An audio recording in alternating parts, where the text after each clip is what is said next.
We are bow hunting in northeast Texas, and we're out near Lake Fork is where our property's at, and absolutely gorgeous morning.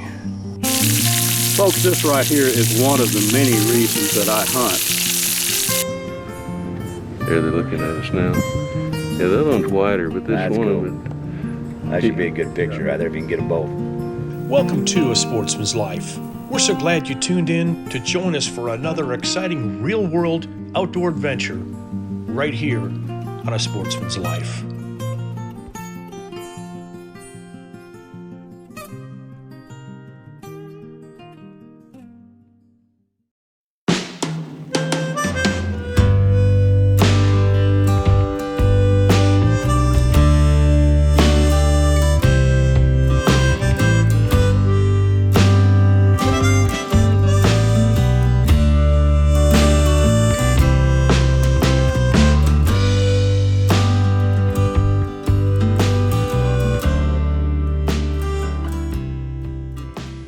Good morning, folks.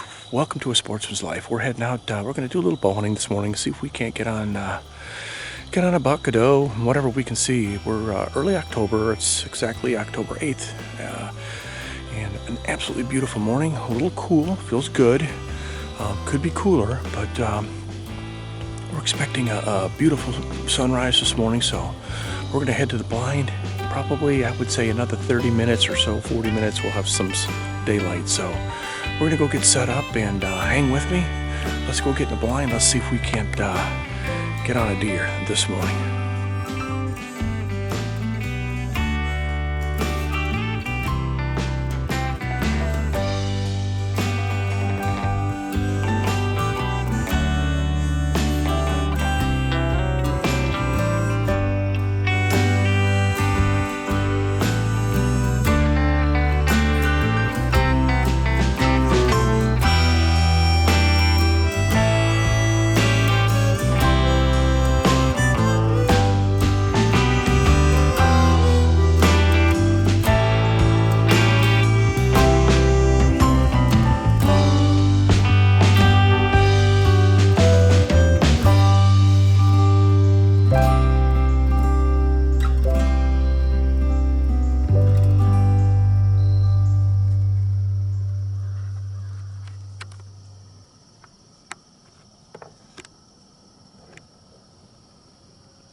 Good morning from A Sportsman's Life. Jeff Rice here, checking in. We are bow hunting in northeast Texas, and we're out near Lake Fork is where our property's at, and absolutely gorgeous morning. We had two deer come in, and they've been milling around here for about 30 minutes, so I've been watching them and entertained, but both really good sized doe, and I decided that one of them was going to get my tag put on it, so the Gearhead archery bow did the trick. Those things, that bow is so awesome, unbelievable. Well, she's down and out over there, but we're going to give it 30, 45 minutes. I have a feeling when this feeder goes off, we may have hogs come through, so we're going to sit and hunt for a bit, so stay tuned here on Our Sportsman's Life. More fun coming.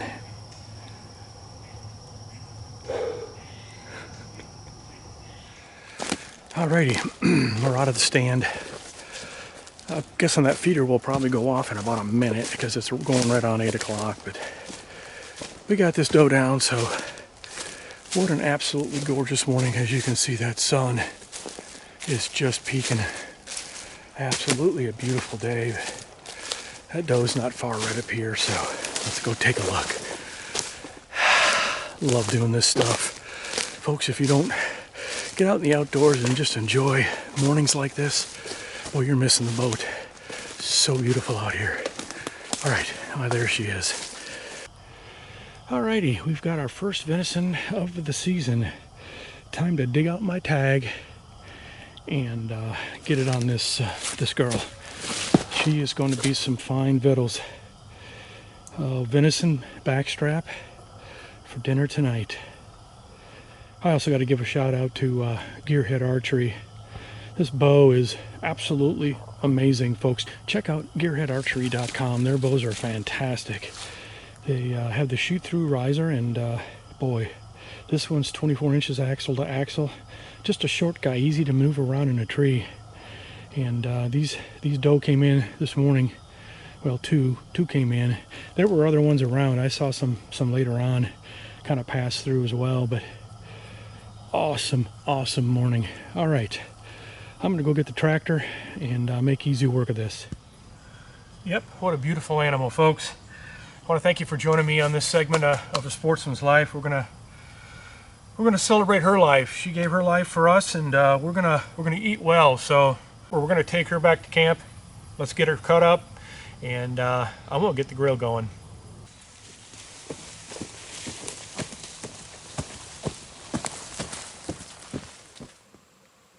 Well, that wraps things up here, folks. Thanks for joining us here on A Sportsman's Life. My wife and I are going to be eating good tonight.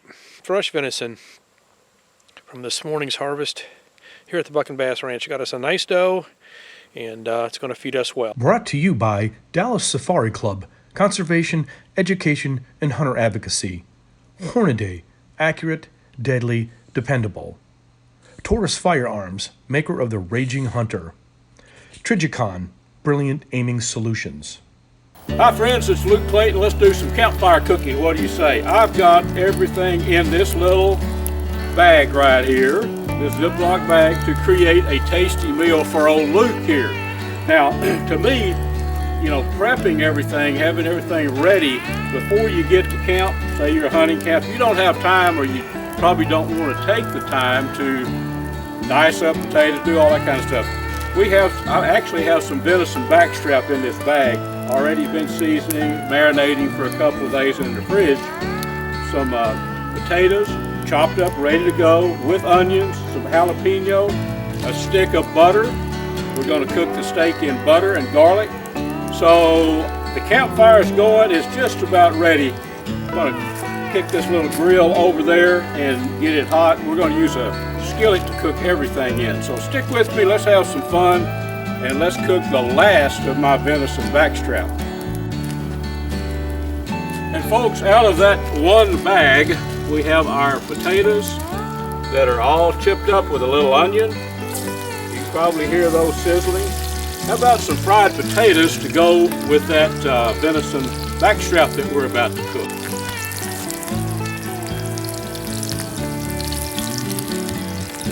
Well, folks, I don't know if you can hear those potatoes sizzling, and I know you can't smell those onions cooking in there, but what would the venison backstrap be without some good fried potatoes?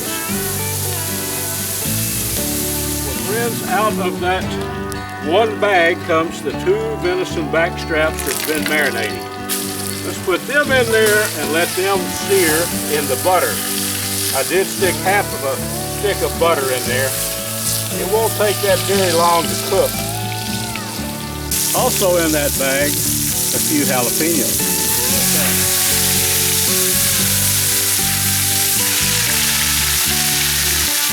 I'll stir those jalapenos in and that'll give it just a little bit added flavor.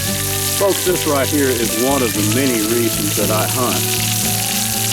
If you've never had fresh venison backstrap that's been marinated, oh my gosh, this is one of the best meats. Honestly, probably my favorite meat in the world. It's easy to cook, you see it, and probably hear it sizzling in that butter. Here we go, my friends. These steaks are cooked just the way old Luke likes them. some good old fried potatoes with onions, and these are some home-cooked, campfire-cooked pinto beans with little bits of jalapeno cooked into them, and ham. Homemade ham from a wild hog.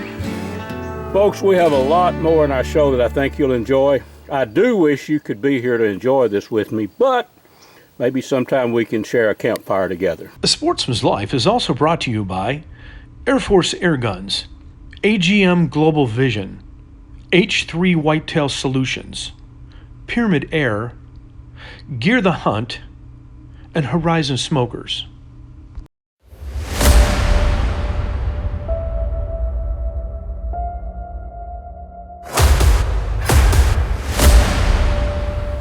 Good morning, sports fans. This is your fishing tip on a Sportsman's Life. Today we're going to talk about boat etiquette. Here at Lake Texoma, we've got striped bass and they're schooling fish. And when they push that bait to the surface, there's nothing more exciting than topwater fishing. So I call it schooling fish and schooling boats. There's a right way and a wrong way to do that. When you're driving up and you see these fish busting, it's very exciting. It's easy to mess it up if you don't be careful. Watch which way that school is going. Pull in front of it. Let the school get to you. Throw them top waters, catch those fish. The school will pass you. Wait there until it's totally over. Take a big wide sweep and get in front of them again.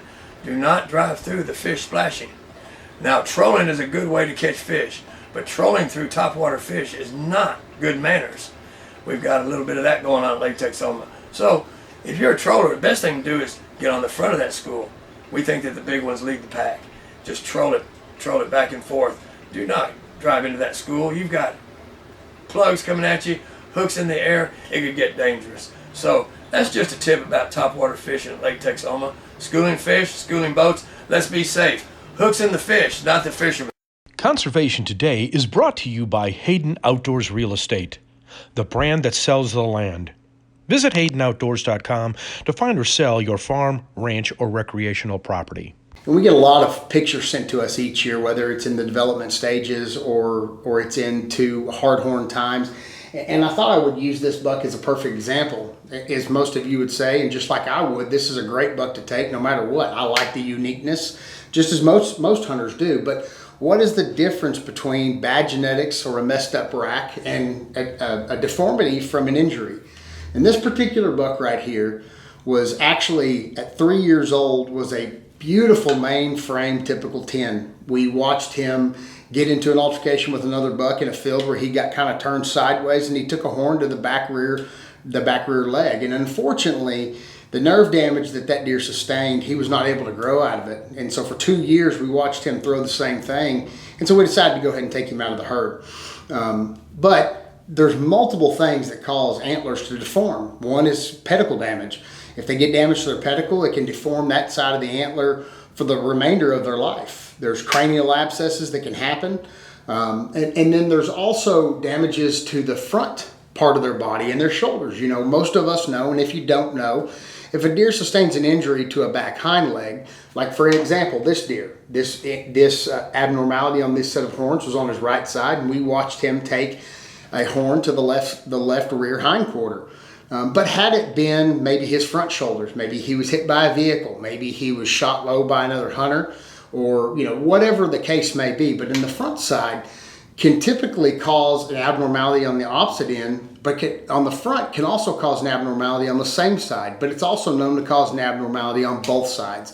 So these are things that you want to know, and this is where monitoring your herd very closely, whether it be through spotlight surveys or what I call stand surveys, just getting out there and watching your deer year round.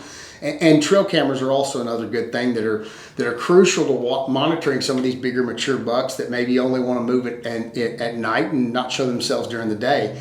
But I encourage everybody to really monitor their deer and watch their herd, because it'll help you make these decisions that are crucial. Because sometimes when these things happen, just letting them go another year and see what their body will do and heal, they may be able to correct themselves. Unfortunately, in this case, he wasn't able to do so, but I'm still happy with him.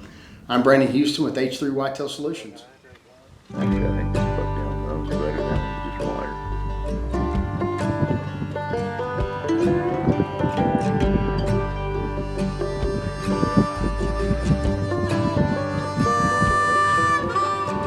They're both nice bucks.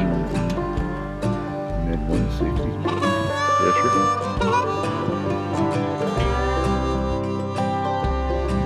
This buck over here on the left's a little longer. He might be a tad bigger.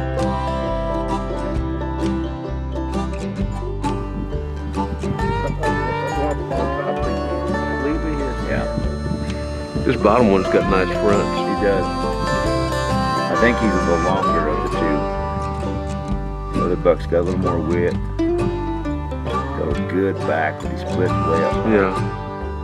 This buck down here got better. There you go, right He's just totally hidden. there. He thinks he is.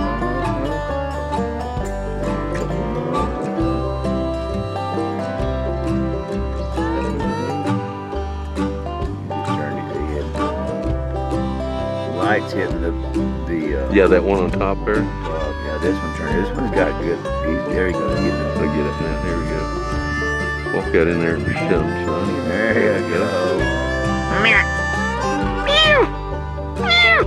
I was just scaring him. He's pretty, isn't he?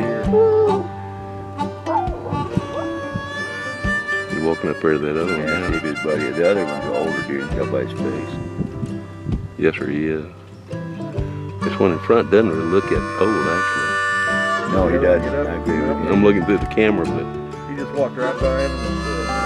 There may be another one behind. yeah, there may be some more there. Walked right in front of him. Yeah, behind him. He's older. He's smarter. You're going, youngster, I ain't getting you get your butt shot doing that.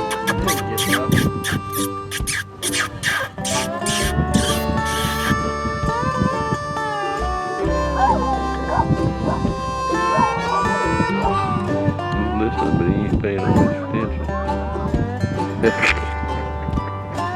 Hey, they're not hogs. I got some good shots. Wait just a second. He's getting up very good. There you go. Yeah, His short fronts. There they go. That back one, he is going to be a hell of a buck. Good God.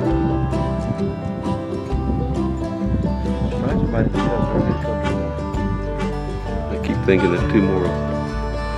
There's some What standing they out. don't have is a lot of ones. There they're looking at us now. Yeah, that one's wider, but this That's one, cool. That should be a good picture right there if you can get them both. I got both of them. I'm loving this. Got it. Got it again. He's going to go up the hill now. Hang on. Oh, they're both gonna go up the hill. Second one's bigger, ain't he? He's wider. He's wider. The front one's got more. He'll score better. See if there's one behind there. There's got to be another one. You'd think there'd be another one. That whole valley, and they got to lay out by the road.